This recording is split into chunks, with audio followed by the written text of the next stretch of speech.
बाग में फूल खिले, खुशी आप सभी को इतनी मिले, कभी ना हो दुखों का सामना। आपको संवाद एक्सप्रेस न्यूज की ओर से चैत्र नवरात्रि और नव पर्व की हार्दिक हार्दिक शुभकामनाएं। नमस्कार, मैं भारत पंचवाल स्वागत करता हूं आपका संवाद एक्सप्रेस न्यूज में। आइए रुक करते हैं बड़ी खबरों की ओर। मगरलोड थाना क्षेत्र के ग्राम धनबुड़ा नर्सरी जंगल में एक युवक की संदिग्ध हालत में लाश मिली। घटना की जानकारी ग्रामीणों ने पुलिस को दी। सूचना मिलते ही एएसआई दक्ष कुमार साहू दलबल के साथ घटनास्थल पर पहुंचे, शव को कब्जे में लेकर आगे की कार्रवाई की। मगरलोड तहसील कार्यालय में पदस्थ बाबू संतोष कुमार नेताम का बेटा मनीष कुमार नेताम, जिसकी उम्र 24 वर्ष थी, उसकी लाश जंगल में मिली। मनीष केरेगांव का रहने वाला था। वह अपनी बड़ी मां के साथ धनबुड़ा में रह रहा था। मनीष की लाश गांव से 1 किलोमीटर दूर नर्सरी जंगल में बिना कपड़ों के मिली। बताया जा रहा है कि युवक की लाश 2-3 दिन पुरानी है। मृतक के शरीर पर कोई कपड़ा नहीं था। मृतक के बदन में खरोच और चोट के निशान भी पाए गए हैं, जिससे मामला संदिग्ध लग रहा है। अब यह हत्या है या कुछ और, यह तो पोस्टमार्टम रिपोर्ट के बाद ही स्पष्ट होगा। फिलहाल पुलिस ने मर्ग कायम कर पोस्टमार्टम के बाद शव परिजनों को सौंप दिया है। राजू साहू की रिपोर्ट।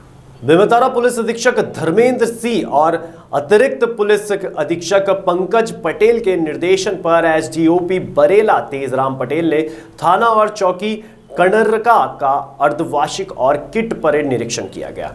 एसडीओपी पटेल ने किट परेड निरीक्षण के दौरान उपस्थित अधिकारी कर्मचारियों का मनोबल बढ़ाया, साथ ही कानून व सुरक्षा व्यवस्थाओं को बनाए रखने हुए बेहतर पुलिसिंग के लिए मार्गदर्शन दिया। निरीक्षण के दौरान पुलिस जवानों को हमेशा खुश रहने की सलाह दी गई। इस दौरान उनकी समस्याओं को सुना और यथोचित निराकरण का आश्वासन दिया। यथा कि साफ सफाई हेतु विशेष ध्यान रखने तथा लंबित अपराधों, मर्ग, गुम शिकायत और लंबित वारंटों की निकाल करने, थाने में रिपोर्ट करने आए महिला आगंतुक रिपोर्टकर्ता से संयमित व्यवहार करने एवं उनकी रिपोर्ट को गंभीरतापूर्वक लेते हुए तत्काल उचित कार्रवाई करने के निर्देश दिए। निरीक्षण के दौरान थाना प्रभारी बरेला निरीक्षक राजेश मिश्रा, चौकी प्रभारी कंडरका उप निरीक्षक रंजीत प्रताप सिंह और एसडीओपी रीडर प्रधान आरक्षक विष्णु सप्रे, पोषण साहू और अन्य अधिकारी कर्मचारी उपस्थित रहे। दशकों से रेलवे फाटक अनूपपुर पर प्रस्तावित ओवरब्रिज निर्माण कार्य शुरुआती चरण में पहुंच गया है, लेकिन ओवरब्रिज के समीप रह रहे लोगों का मुआवजा देकर घर खाली करने का नोटिस दिया गया था। बावजूद इसके भी घर नहीं खाली करने पर राजस्व अमले ने बुलडोजर चलवाकर घर खाली करवाए।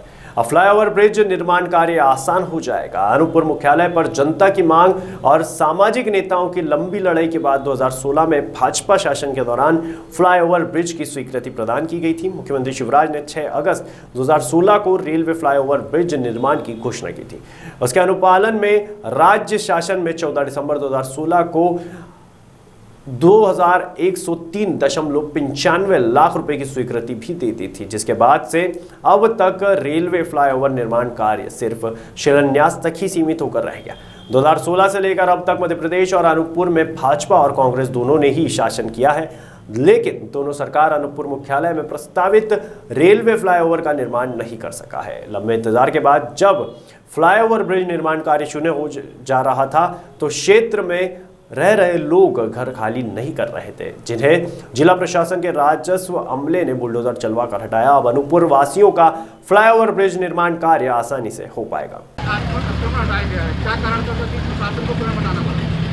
आरओबी का काम काफ़ी दिनों से चल रहा है यहाँ पे, लेकिन कुछ लोगों ने तो अपना अतिक्रमण हटा दिया था। फिर भी कुछ ऐसे लोग थे जिन्होंने अपने से नहीं हटाया गया था, क्योंकि समय सीमा इनको दिया गया था। उस कारण से आज स्वयं यहाँ अमले को उतार के हम उसको अतिक्रमण हटाने का काम किया जा रहा है, ताकि आरओबी का काम जल्द से जल्द कंप्लीट हो सके।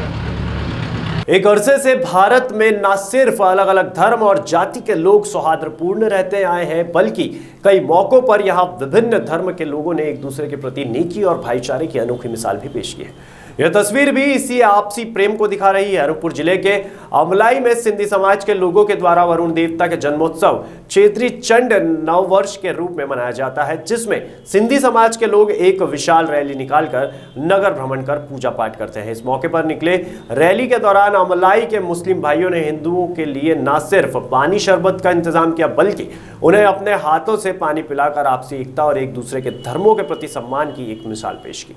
यह तस्वीर अनूठी कहानी बयां कर रही है और वो कहानी है हिंदू मुस्लिम एकता की। तस्वीर में आपको एक जगह पर दो धर्मों के लोग नजर आ रहे होंगे और साथ ही नजर आ रहा है इनका आपसी सौहार्द।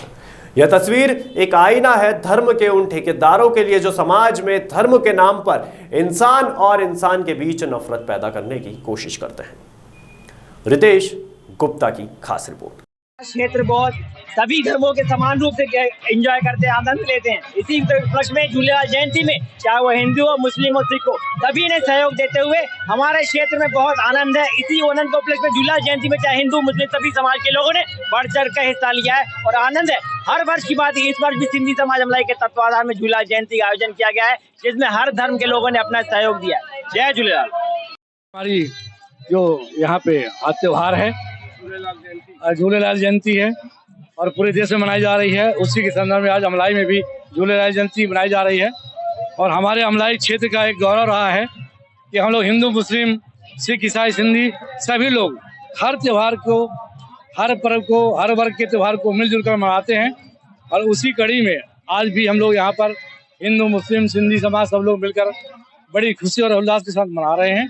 ये हमारे लिए बहुत खुशी की बात है और हमारे भारत की संस्कृति है और हमारी भारतीय एकता है। उसी संदर्भ में हम लोग आज यहाँ पे झूलेलाल जयंती मना रहे हैं। उसी के संदर्भ में राजा भाई की तरफ से यहाँ पे लस्सी का लंगर रखा गया था, जो हम लोगों ने सब लोगों ने मिलजुल कर उसमें हिस्सा लिया। और फिलहाल के लिए बुलेटिन में इतना ही। तमाम जानकारी के लिए बने रहिए संवाद एक्सप्रेस न्यूज के साथ।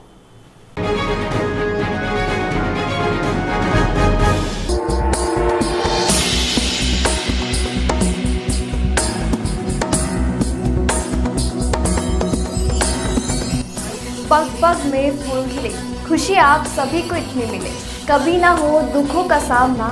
आपको संवाद एक्सप्रेस न्यूज की ओर से चैत्र नवरात्रि और नव पर्व की हार्दिक शुभकामनाएं।